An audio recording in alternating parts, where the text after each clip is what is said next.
Hey,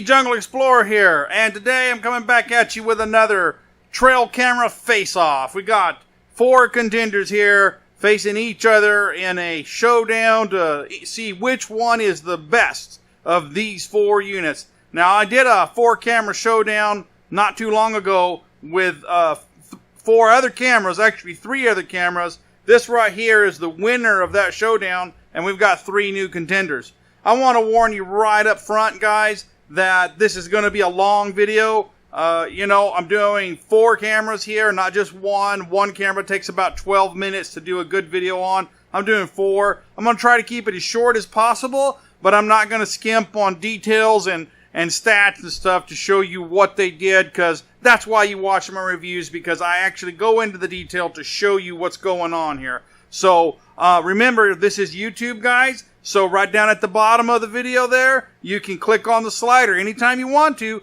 jump forward to the part of the video you want to see. And I'm actually going to throw up a number right now, the minute and the second, where I start showing pictures and videos. See that on the screen right there? That shows you when you can jump to and just start seeing the video and picture samples, if that's all you want to see about this video. Okay, let's go into this video and get started. Alright, so, who do we have here? Alright, contender number 1 is the Abask 16 megapixel trail camera. This one here was given to me by the Abask company to test out, and that's exactly what I'm doing here. And second contender, Globo 16 megapixel trail camera. Third contender, Bestgarter 30 megapixel trail camera.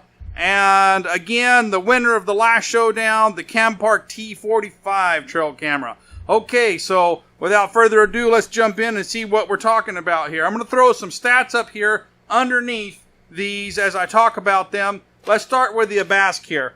I put all these cameras out for 22 days, guys. 22 days. I set them all to the same exact settings. That's 1 picture, 1 video, and one 10-second video. So they were all set to take 1 picture, 1 10-second video at 10-minute intervals, or whenever activated, but no less than 10 minutes. So I wouldn't get thousands of pictures of the same animal just walking around, okay? So, 1 picture, 1 video, 1 10-second video every 10 minutes is what they were set out. They were left for 22 days. I measured each individual battery, each one, before I put them in. All brand new batteries, all same type, all measuring the same voltage to make sure that I didn't have like a battery in a pack that was bad or something. So I wanted to judge the energy usage of the cameras. That's a very important thing for these cameras. I mean, they use a lot of AA's.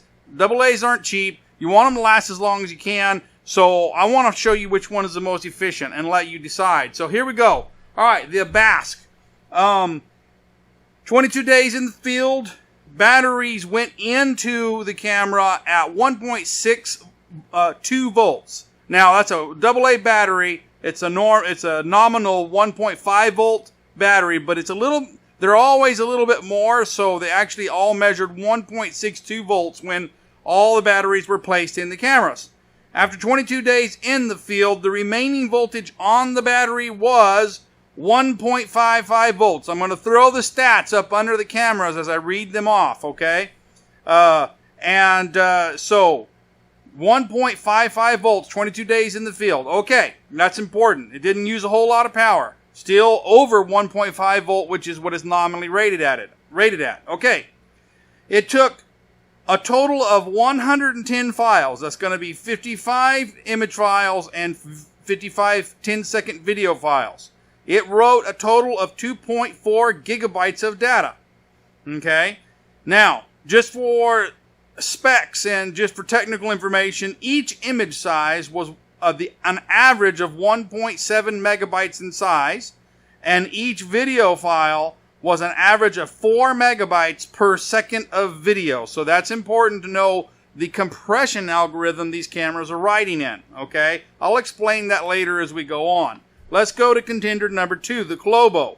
Okay, yeah, one thing I forgot to mention is the Abask camera is $69.95 on Amazon.com. And remember, all of these cameras The links for these products are going to be underneath the video in the description area. Just go down there, click on that Show More button over there in the corner, and you will see the links to buy these products if you're interested in them. All right, now back to the Globo.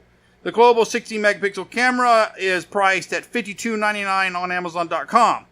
After 22 days in the field, the remaining voltage on the battery was 1.51 volts, a little bit less than the Abask. Okay, but there is a difference here. It wrote 246 files. Now that's 110 files for the Abask, 246 files for the Globo. That means it activated more than double the amount of times that the Abask activated and took pictures. Okay, now total data size on the Globo was 2.53 gigabytes. Remember the Abask was 2.4 gigabytes.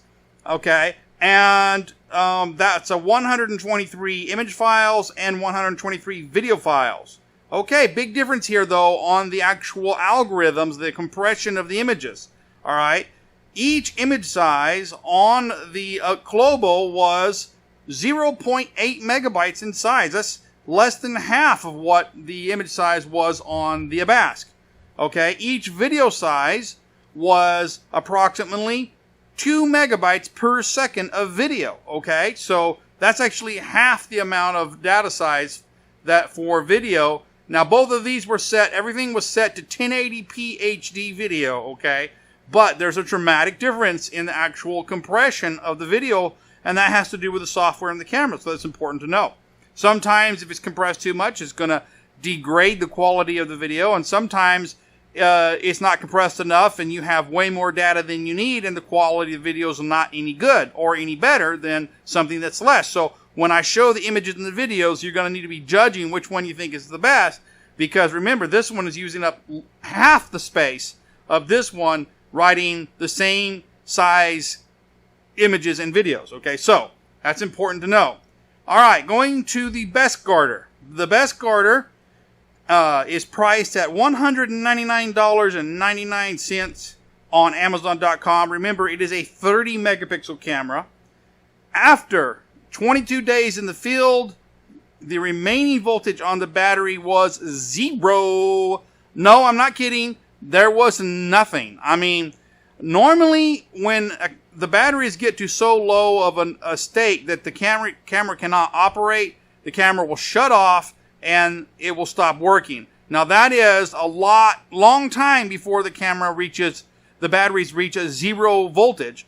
But this camera drained the batteries absolutely, totally down to 0. There was no power left into them. In fact, after only 12 days, the camera shut off. So it did not last the full 22 days. And here's the catch here. This camera does not use 8 AA batteries like this one do. This one uses 16 AA's. So 16 AA batteries, all alkaline, all the same charge as everything else. Lasted 12 days, camera shut down, and then it continued to suck the batteries down to 0. Okay, next information. It took a total of 170 70 files or images in that time, 86 images and 84 video files. I assume when the batteries got low, it can no longer take videos, so it just didn't take a couple of videos. Total data size, 1.35 gigabytes, guys. 1.35 gigabytes. Not 2.5 like the Globo, but 1.35 gigabytes.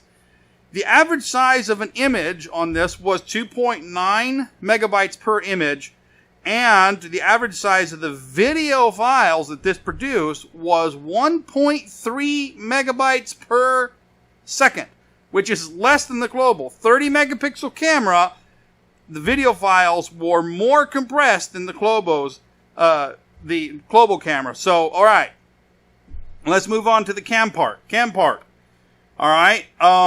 Retail price on Amazon.com. Winner of our last 4-camera showdown is $54.99 on Amazon.com.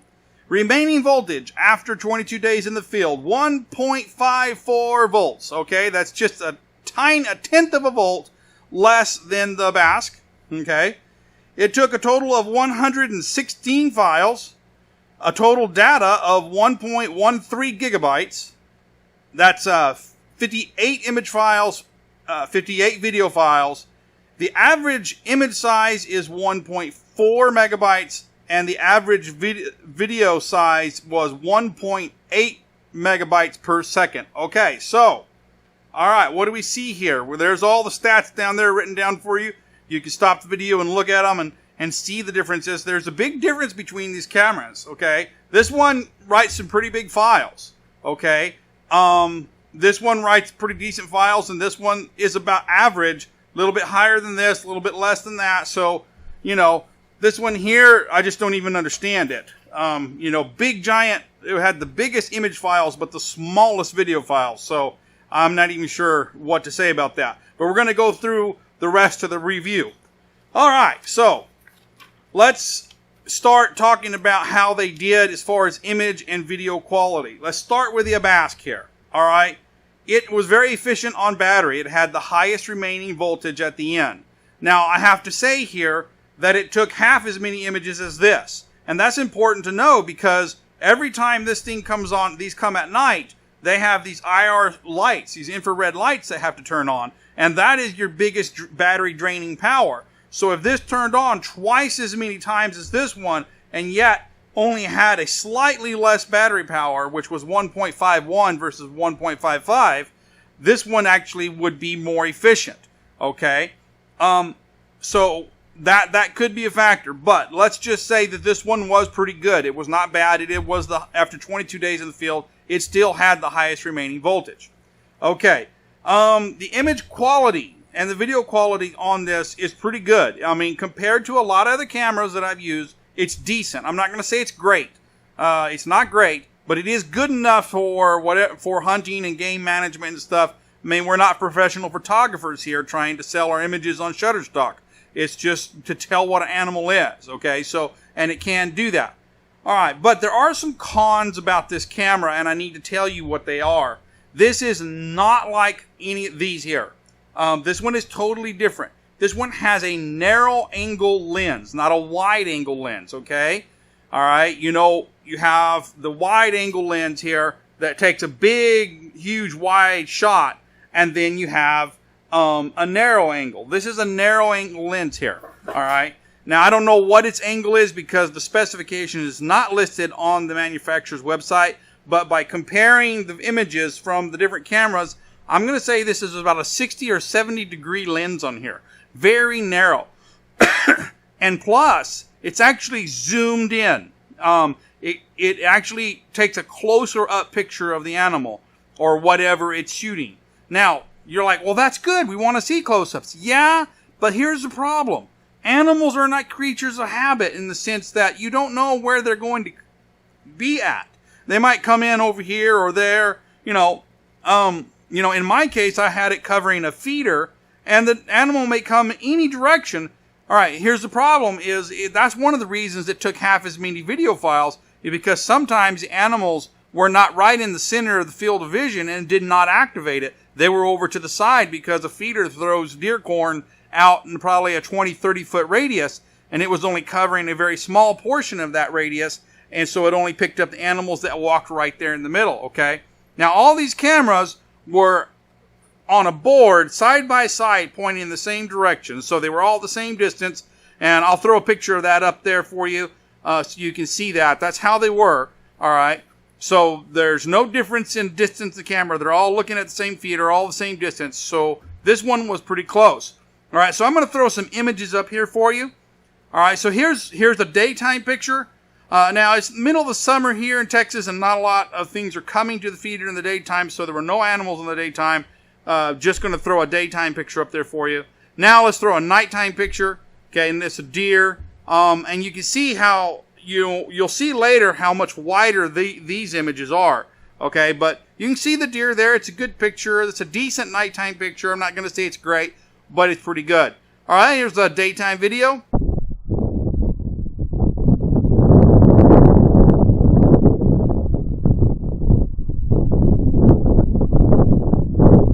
And here's a nighttime video for you.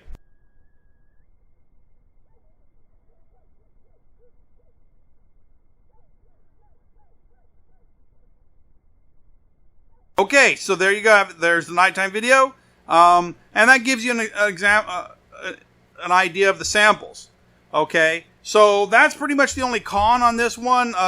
Very good battery life, efficiency, decent quality images. But I will say that I recommend this one more for situations where you need a narrow angle lens or camera. I'm thinking like home security, maybe an alleyway behind your house or a breezeway, somewhere where you're going to know people are going to be walking. This would be great because you'd catch a real close up of their face and stuff. But for animals, unless you're putting it on a game trail where you know the animals are going to walk right in one place, I don't know. It's not good for my use because I'm normally covering feeders and wide angle views.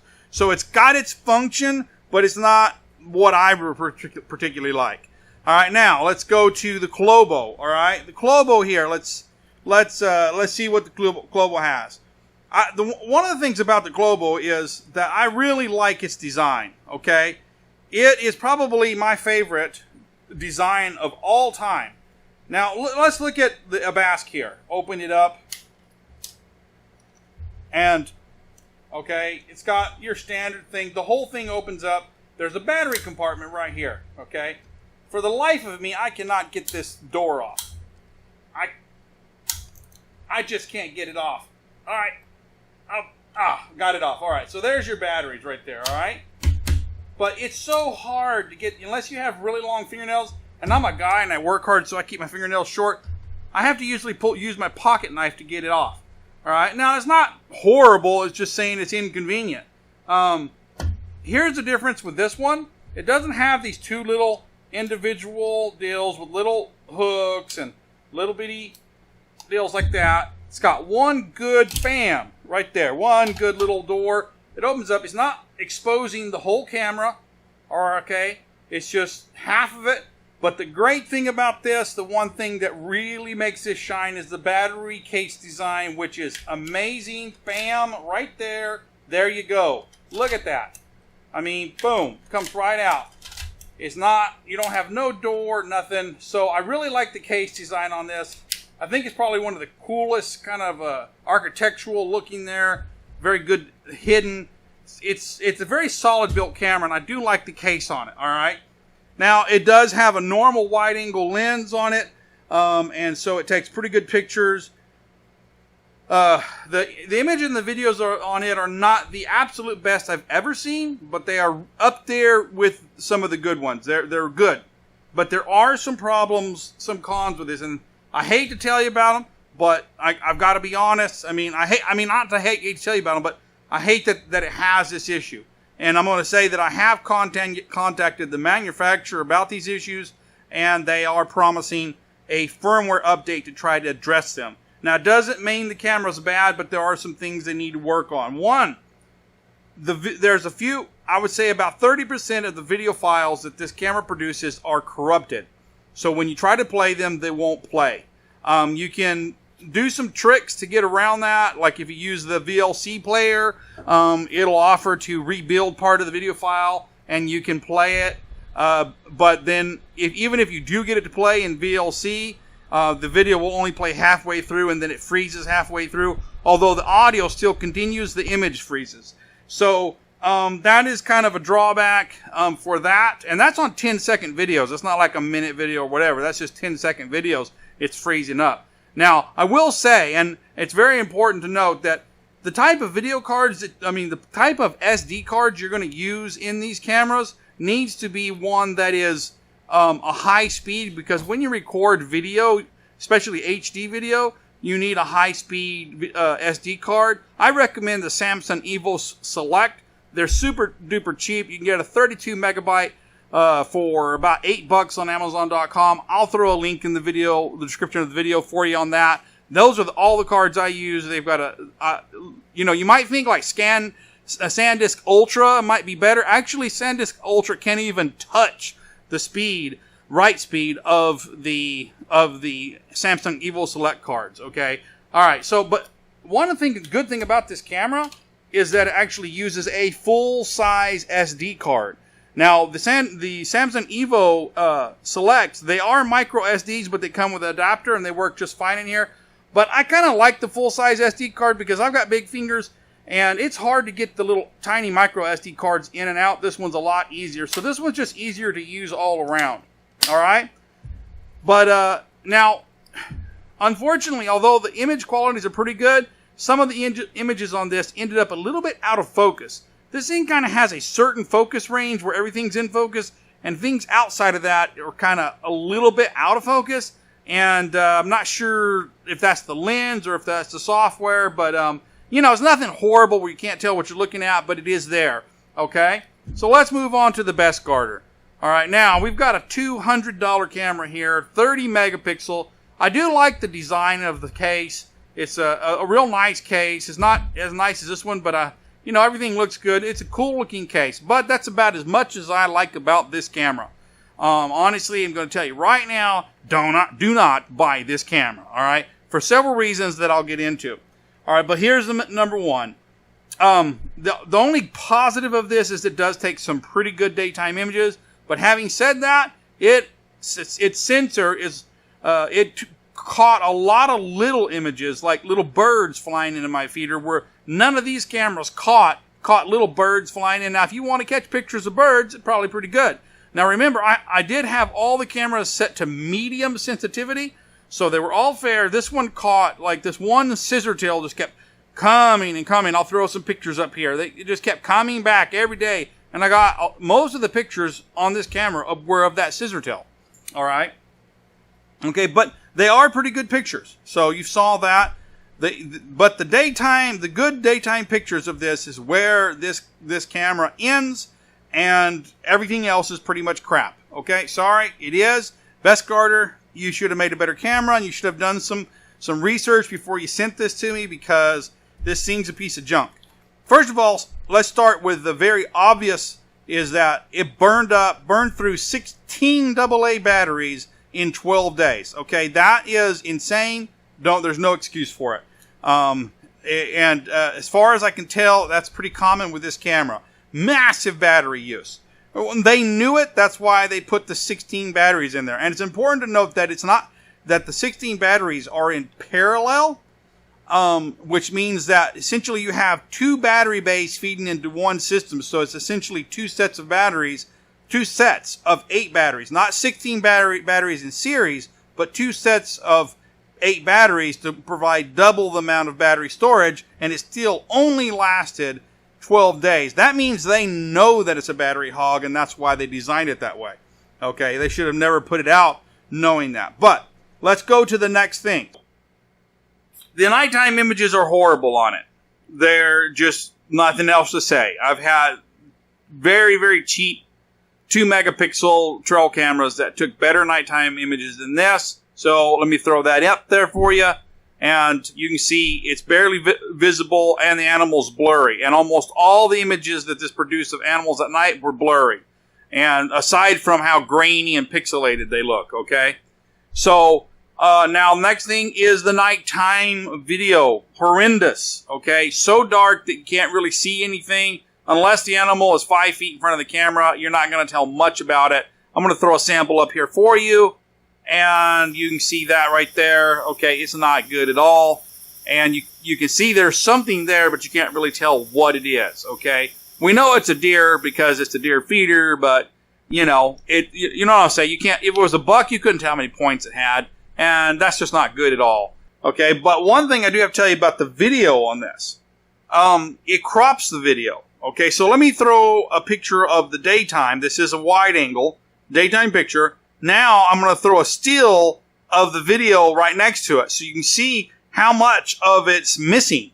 Look at how wide the picture, the image is, the picture, and then now look at the video, and you can see how much it cropped it. It cropped the video down. Now that actually resulted in a lot of empty pictures with nothing in them, especially at night, because the when you have it's basically has the sensor detection of, say, about 140 degrees, but it crops it down to about 70 degrees.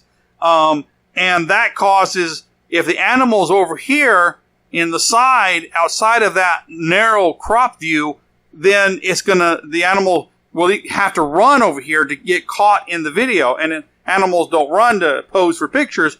So a lot of times the sensors got activated, but the animal wasn't in position to catch the video because it crops the video down for some crazy reason. There's a whole lot of things about this camera that are not smart. So guys, this is not a buy thing here. Do not buy this and tell your friends about it. It's not a good camera, and I'll tell you why.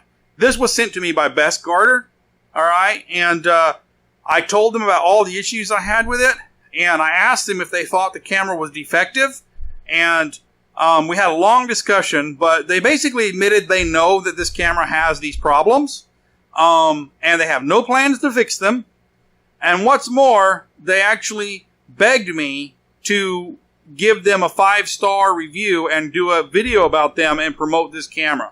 Okay? So they acknowledge that they were aware of the problems. They have no plans to offer any kind of fix for them in the foreseeable future, but they still wanted to sell them, and they are actively promoting a product they know has serious defects. Okay? That's bad company. That's lack of scruples. And for that reason, I'm going to say do not buy this and recommend that your friends don't buy it, okay? And so that's what this is about. So this one here is just off the table. Let's go down to the Campark again, which was the winner of the last 4-camera showdown. And let me talk about what it did here in this. Okay? It did exactly what it did in the very first 4-camera showdown. It just was good all around.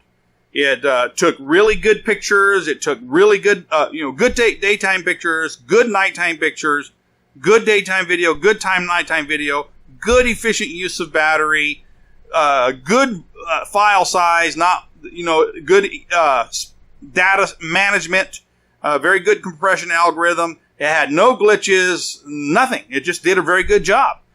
So there's really no cons with this camera. Had this one here not had the glitches with it, I would probably have chosen this as the winner, but I still think the images and the video out of the Campark are actually better. I just like the case design on this one better, but yet again, the Campark T45 is the winner of another 4-camera showdown, defeating 3 other candidates here. Hands down, it is the best that I found. It just simply does a very good job. It's what you expect to get in a camera, just really no cons about it. Could it produce better quality video and pictures? Yeah, probably. But what it produces is excellent and totally good enough for the use of game management and security and stuff like that. So, Campark T45, the winner.